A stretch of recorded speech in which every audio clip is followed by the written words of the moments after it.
Whoa. Using this paintbrush will determine whether this will be a successful painting. This style of painting is actually what blew up my YouTube channel.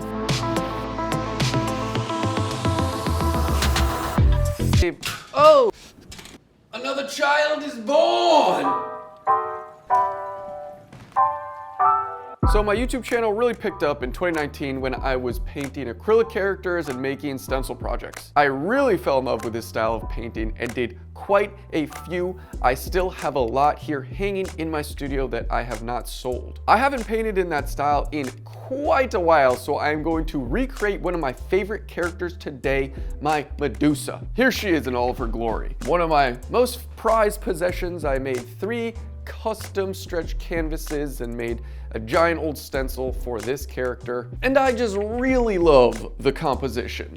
So we're gonna base this new Medusa character largely off her to create a new rendition. I'm gonna take you through every step of this project like I do, and this whole project starts with the iPad. I use Procreate on my 12.9-inch iPad Pro, and it's really great to sketch. It's like a really great, amazing tool. Something to make this iPad as a tool even better is this screen protector I have.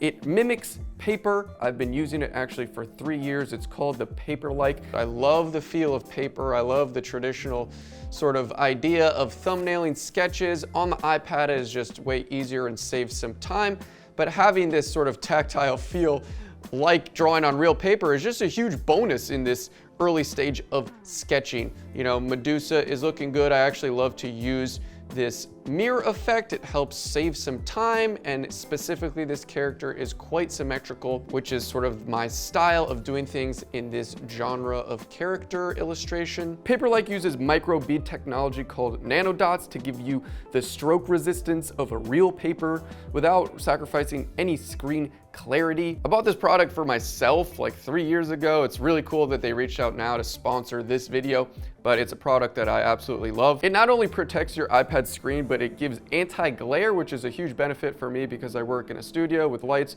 So installation couldn't be easier. They give you everything you need to clean your iPad: microfiber, wet wipes, stickers to get dust off. It actually comes with 2 screen protectors, which is amazing. I love it. It makes drawing on the iPad just really amazing. So shout out Paper-like. Check the link in the description to get yours. This is sort of my final sketch. I added a crown, you know, the neck, all of it's sort of very similar, especially with this M, with the snakes coming out, very symmetrical. Now the colors is where it gets really different. You can see I have a whole bunch of layers here, and I'm not gonna teach you sort of my style of all of these layers. I actually do have a premium video on my website where I go through sort of stencil projects and drawing characters on iPads. If you want to check that out, it's more of a in-depth tutorial of my process. But you know, these are all just layers and colors and really important little value systems that I like to give myself before using acrylic paint. And that's the second stage, is the coloring, sort of flat layers. And then the final really important thing to bring it all around is sort of the outline per each zone.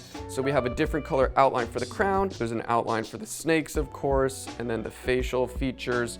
And that really brings it all together in this super illustrative style. So we have flat colors, we have strong shapes, and then we have a bold outline to sort of wrap it all nice in a nice package. Now we gotta do something I haven't done in a while as well: stretch a canvas. It's really fun. These are 2x2x2 24-inch canvas framers. They're super thick, 2 inches, you can see. Heavy duty canvas. It's funny, actually, these 2 exactly I've had in my possession for like 3 years. I've just never used them. I only had 2, and recently I bought the matching 2 to make this square.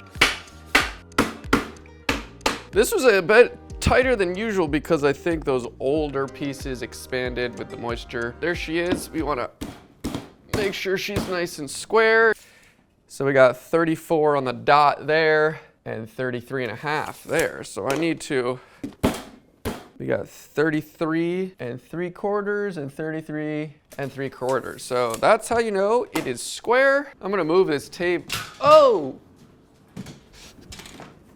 Well, that almost went not good. I have this cotton duck canvas. This is not linen. This is what I'll be using as my loose leaf canvas, of course. It's already primed. Allergies are killing me. Anyone else get horrible allergies?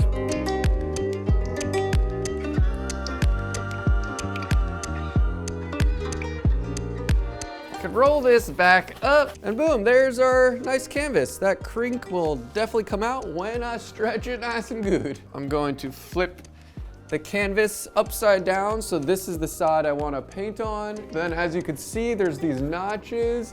This is the side I want to paint on, so I put that face down as well. So I also have this electric stapler. I have these canvas pliers that help me stretch it. So I start by doing the sides of these. All 4 centers are now tacked, and now I kind of just go down each side and tighten them all the same. That is the stretch. Tight as a drum, beautifully stretched. Now I just gotta clean up the back a little, which is just slowly folding these, making it look nice from behind. So to get to the acrylic painting process as fast as possible, we're gonna gesso this canvas really quickly, and then I am going to go in with a projector to just put my sketch up. I could draw it out, I could do all these things. A projector, just like the iPad, is an amazing tool to speed things up efficiently, and boom, we have got our final sketch on the canvas. Now we must mix a bunch of colors. Now I bought these plastic containers to mix paint in. They're like 5 or 6 ounces. I need to be very strategic with the color mixing. I have some plastic forks and this big piece of paper where I'll be doing some color studies. I also have this printed out Medusa. This is not accurate colors, it's just more visual reference. I'll be sort of eyeballing my colors, but I want to make sure I have individual colors for each of these shapes. It's not like oil painting. I'm gonna have sections of colors, and you may be like, oh, that's painting by numbers on this canvas that is like a perfect outline. Yes, it sort of is like that, but the color mixing is very technical, and also the application on the canvas is very technical with the outline. So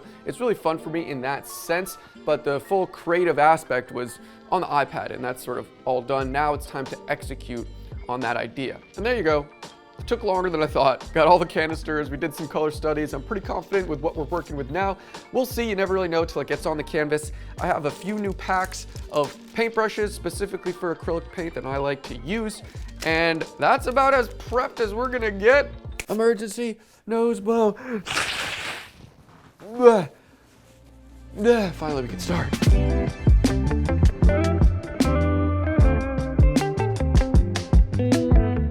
Acrylic paint is such a different experience, or painting like this specifically. And I said before that it is sort of paint by numbers, which is true in its concept, but this is just the stage that I, have given myself to execute this style of painting. This is just another step, you know what I mean? And it's very, fill in this color here, make this shape there, and it's all laid out with the outline. So in a sense, it is sort of like that, but I made the outline, I conceived the composition, and it's really a delicate, slow process, and it's just really, really fun.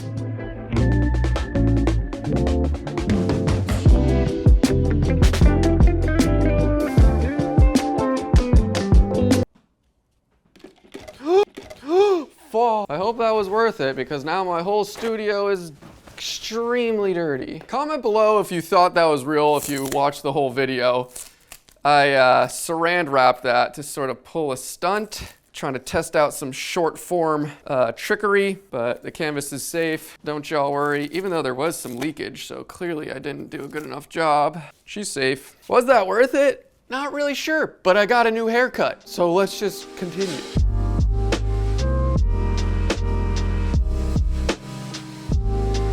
And this style of painting, I was actually just thinking, is the exact same process or style that I use on my iPad to create the character in itself, the draft digitally. It's just a bunch of layers, and I'm just adding shapes on top. I talk about this all the time, but this image, Medusa, is made up of smaller shapes, and they're very obvious shapes compared to oil painting, which is the same thing. You could always break it down to shapes and value and hue or color, but the shapes are quite simple, but I think there is elegance in this simplicity.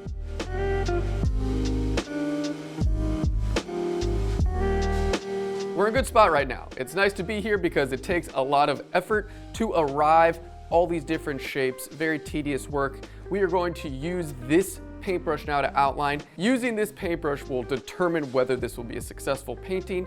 The outline brings it all together. Maybe you could see, maybe not. There's some space in between where all of the colors and the shapes match up, and it looks pretty messy right now. It's still relatively clean, I'd say, but putting that outline hides all that, and it just makes it impactful. All the shapes are defined, especially the focal point, which is the eyes, nose, mouth.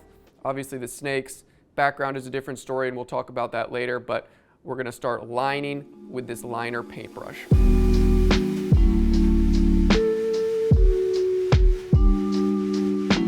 From the very first time I painted in this style, I fell in love with this outlining stage. There's something very technical and skill-based about it. Not saying that I'm the absolute best in the world, but within crafts and painting, obviously this is a painting, but I'm a big crafts person. I'm a big using tools and operating tools and strategy and technique. This tool is really challenging and it takes a lot of patience, and I've just always loved taking my time and seeing how precise and smooth I can be with these liner paintbrushes.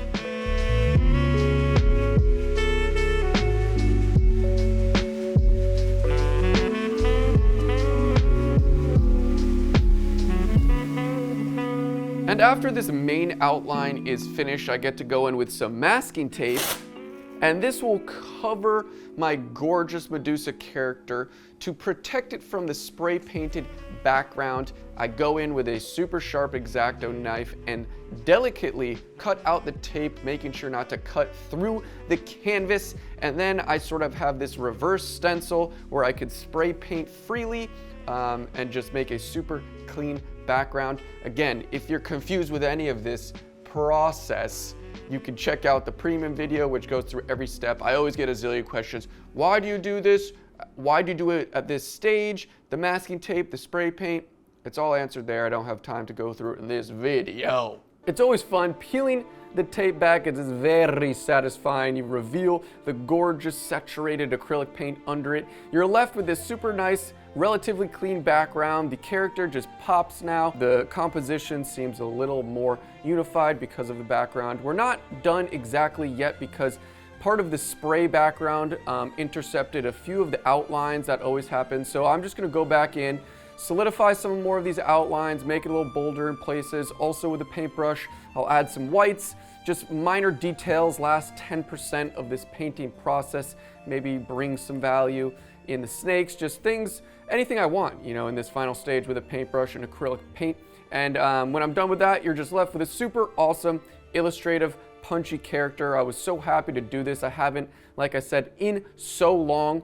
A new rendition to my baby, my wife, my soulmate, Medusa. Maybe I wouldn't really like that in real life, but I was happy to recreate this character and do, you know, using the iPad, using these techniques that I haven't done in so long, but it was really what started my, you know, fine art career, taking these projects really seriously, really fun, you know, developing these flat sticker-like characters, but with different shapes, value, and color.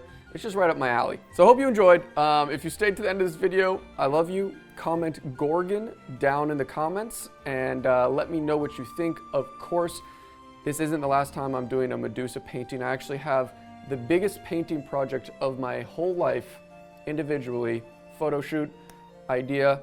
It's coming up this summer. I don't know when, I don't want to talk much more about it, but sometime this summer. Really exciting. Wow. But hopefully everyone is enjoying their start to the summer wherever you are. That's all I got. See you in the next video.